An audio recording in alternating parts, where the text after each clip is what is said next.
Buenas noches. Para darle continuidad al curso sobre teoría y normatividad contable, pues tenemos que continuar con el tema de la evolución del pensamiento contable. Para ello preparé un material que consta de 7 páginas. Vamos a mirar una primera parte para empezar a trabajar los referentes del pensamiento contable desde la antigüedad. Entonces, en primer lugar tenemos la edad antigua. Digamos que en la civilización sumeria, alrededor del siglo IV a.C., la forma de registrar transacciones tenía gran importancia porque el número de transacciones superaba la capacidad de recordación del ser humano. Entonces, digamos que allí se hace importante empezar a crear un método, porque pues el ser humano no puede estar o no tiene la capacidad definitivamente para recordarse de todo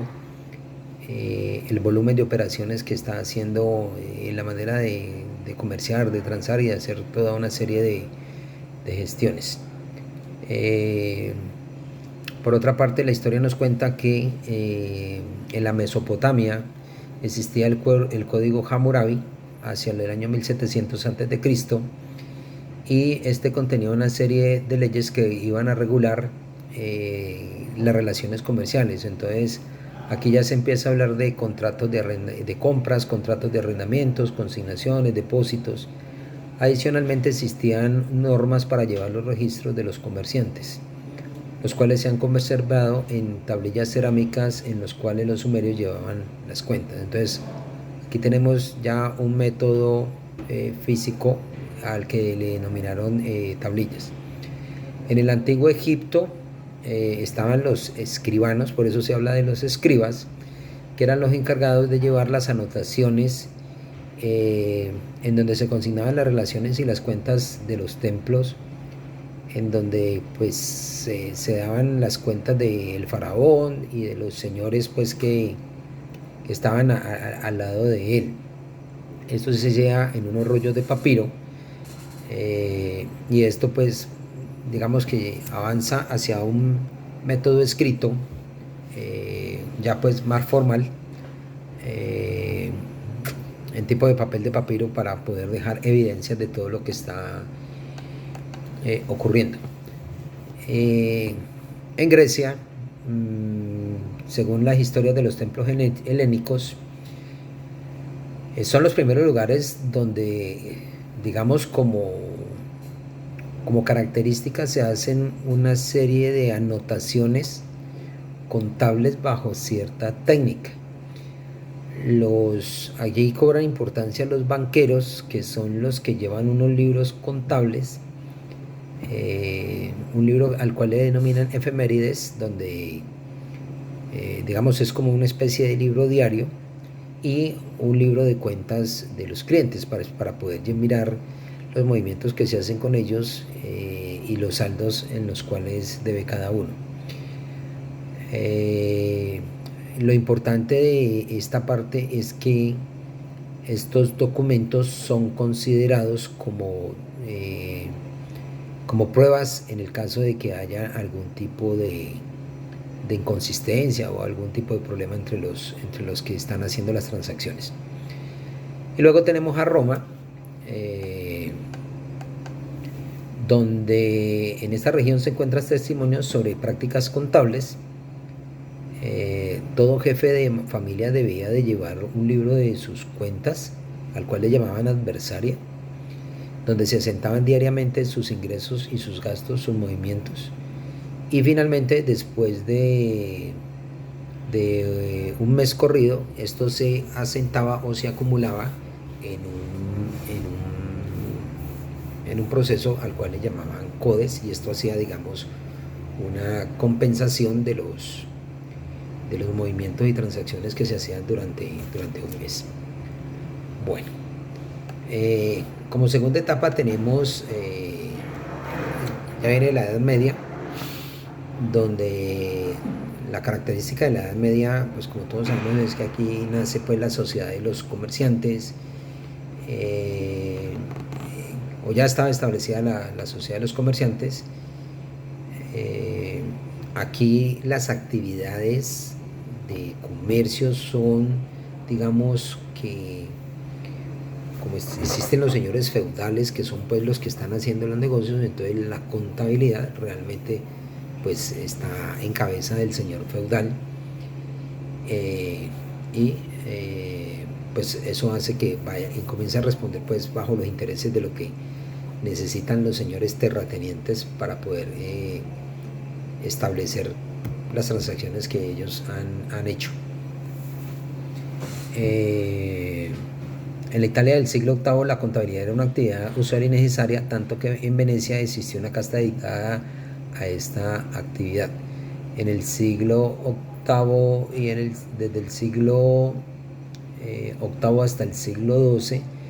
esta actividad se le encomienda a los escribanos y digamos que por esta misma época en Inglaterra cobra importancia las actuaciones del rey Guillermo de Inglaterra, que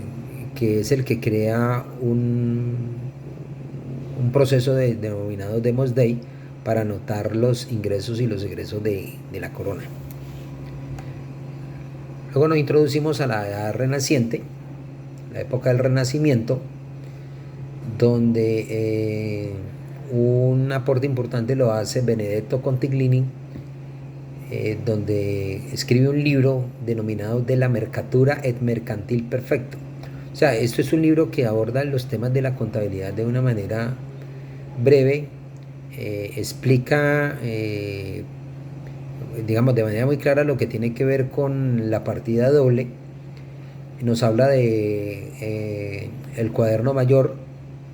el giornale, que es lo que va a componer el libro diario, y el memoriale, que es algo que habla acerca pues de modelos borradores. Entonces, digamos que de cierta manera aquí lo que se está trabajando es que se hacen una especie de documentos que van a dar cuenta de los movimientos diarios, y finalmente estos movimientos diarios pues va a llevar a la construcción de los libros del libro mayor, y a partir de este libro mayor pues entonces se va a poder construir una especie de balance general, que es lo que le denominaban bilancioni, y una especie de estado de resultados que va a dar cuenta de las pérdidas y de las ganancias. Y aquí también hay algo importante porque digamos comienzan a establecerse lo que posteriormente se vaya a denominar el libro de actas. Luego hacia el año, a finales del siglo XV, que es cuando entra Lucas Pacioli, el considerado padre de la contabilidad, trae su libro titulado Suma, se refiere al método contable que amplía la información de las prácticas comerciales, donde va a trabajar ventas, intereses y toda clase de transacciones. Hacia el siglo XVIII, en medio de la revolución industrial y las teorías económicas planteadas por Smith y por Ricardo, la contabilidad tiene cambios de fondo y formas de las cuales quedan cobijadas bajo los principios de contabilidad, y se fundan diferentes asociaciones de contabilidad en varios países del mundo, como por ejemplo en Escocia, en Estados Unidos, en Inglaterra, en París, en Alemania, en Holanda, pues que son, digamos, como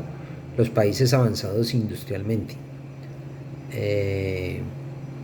de recordar que, por ejemplo, esta es una época donde estamos hablando de la revolución industrial, y aquí cobra importancia los temas que tienen que ver con la contabilidad de costos, o sea, lo denominado contabilidad de tipo administrativo. En el siglo XVI, Domenico Mancioni plantea un libro que se llama El Quaderno doppio col suo giornali nuovamente composto, y aquí se plantea algunas innovaciones sobre las ideas iniciales de Pacioli, que tiene que ver con la numeración de las cuentas para que no se genere una información falsa. Entonces hace como hace como una especie de clasificación de cuentas, algunas cuentas que tienen que ver con los movimientos o las cosas que hacen las personas y otras que son, digamos, como derivados de ciertos fenómenos que pueden estar ocurriendo dentro del contexto, y pues que terminan influyendo dentro de la contabilidad. Por eso él habla de cuentas vivas y habla de cuentas muertas. Las cuentas vivas son aquellas que están generando las personas, y las cuentas muertas pueden ser de aquellos eventos que han podido suceder. Por ejemplo, digamos, se puede causar en el tema de la cosecha se puede causar unas pérdidas, pues porque hay unas inundaciones y resulta pues que las inundaciones son provocadas por la lluvia y las lluvias no son provocadas por el hombre, sino como un fenómeno natural.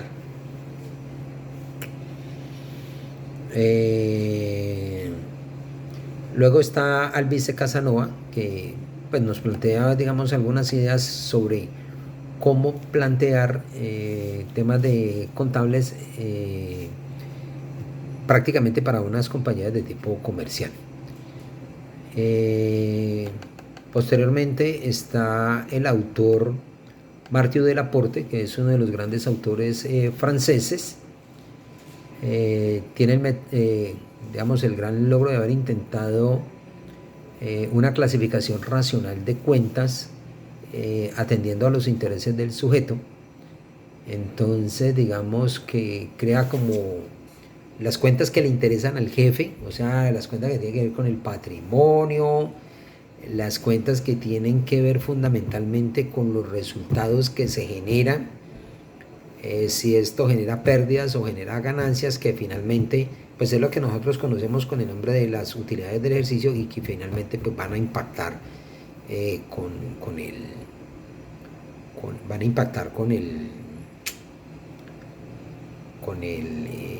al patrimonio, o sea, a lo que le interesa realmente al jefe. Están las cuentas de los efectos efectivos, cajas, mercaderías, pagarés, etcétera. Digamos que son las cuentas que tienen que ver con los proveedores, con estos movimientos de cobrar, de pagar, con aquellas personas que no son los dueños del negocio, pero están interviniendo de manera directa dentro del negocio, están representándole beneficios, están representándole obligaciones, tienen intereses dentro del negocio.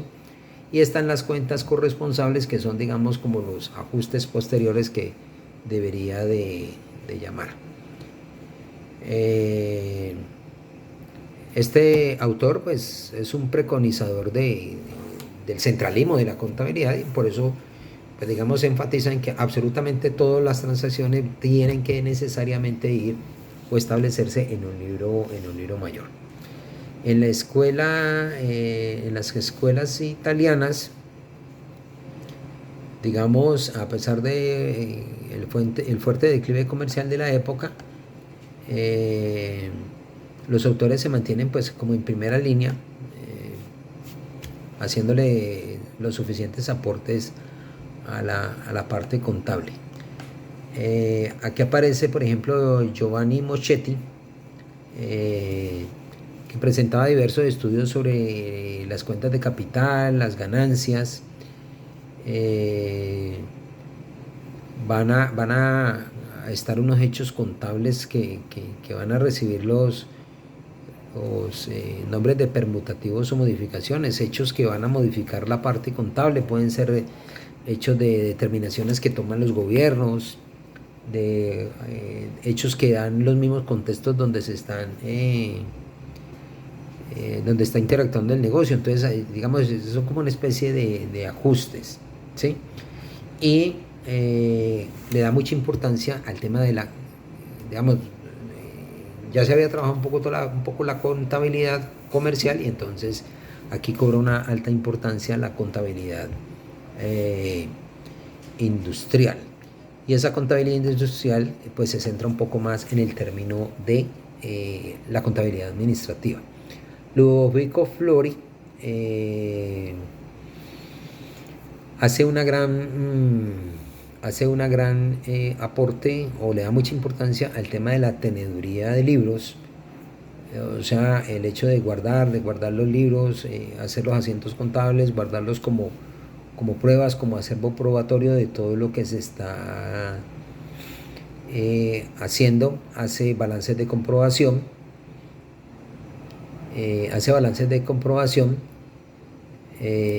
pero estos balances de comprobación no se hacen simplemente por llevar las cuentas, sino que se trata pues como de entrar ya pues a analizar en el trasfondo de todo lo que está pasando para tratar de interpretar lo que se quiere hacer en términos de la parte contable. Por otra parte, pues allí tenemos los aportes de Peri, que es el que utiliza por primera vez el término de hacienda o hacienda, y esto tiene que ver con las partes de la administración de la compañía o de los negocios y de las futuras relaciones o de las relaciones que esté estableciendo con el gobierno. Y luego aparece Bastiano Venturi, que en su libro El Tratado de la Escritura Contingente y de Posiciones centra unas reflexiones sobre el patrimonio, y aquí digamos determina la importancia que tiene obtener máxima utilidad, máxima rentabilidad y los menores costos en los cuales debería de incurrir la administración de un negocio, y aspectos importantes sobre el control de la gestión de las compañías. Por otro lado está la escuela francesa con Samuel y Jean-Pierre Ricard, que digamos trata de centrar como la contabilidad en el manejo de unas cuentas generales o unas cuentas principales como capital, caja, banco, gastos de banco, gastos generales, comisiones, pérdidas, ganancias, mercaderías especiales y balance. Después está Bertrand François, y en su libro nos habla de unas cuentas generales que son propias de los comerciantes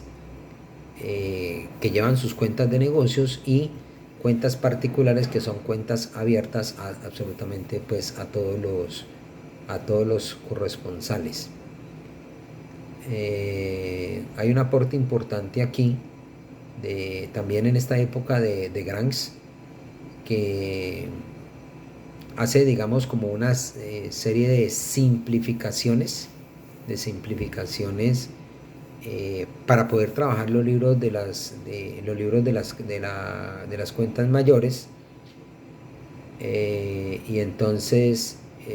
hacen digamos como una diferenciación de las cuentas, y entonces hablan de las 5 clases de cuentas: una que tiene que ver con las mercaderías generales, otro que tiene que ver con la caja, otro que tiene que ver con los efectos a cobrar, los efectos a pagar y las pérdidas y ganancias. Como se puede ver, hace las 4 principales cuentas tienen que ver con los movimientos de la empresa, con el desarrollo del objeto social, porque está hablando del efectivo, está hablando de las cuentas por cobrar, está hablando de los inventarios, y esto es lo que realmente es la base de todos los movimientos y todos los resultados que genera la empresa, y finalmente el término que tiene que ver con las pérdidas y las ganancias. Hay unos aportes importantes desde la Gran Bretaña, donde plantea por primera vez que anteriormente digamos no había como mayor preocupación en términos del patrimonio y esa diferenciación entre el dueño del negocio y el negocio como tal, pero este señor es el que plantea por primera vez que los aportantes de un negocio, los socios de un negocio, es una especie de acreedor que tiene la empresa, ¿sí? Entonces, digamos, aquí empiezan a crearse unos asuntos importantes que tienen que ver sobre la teoría del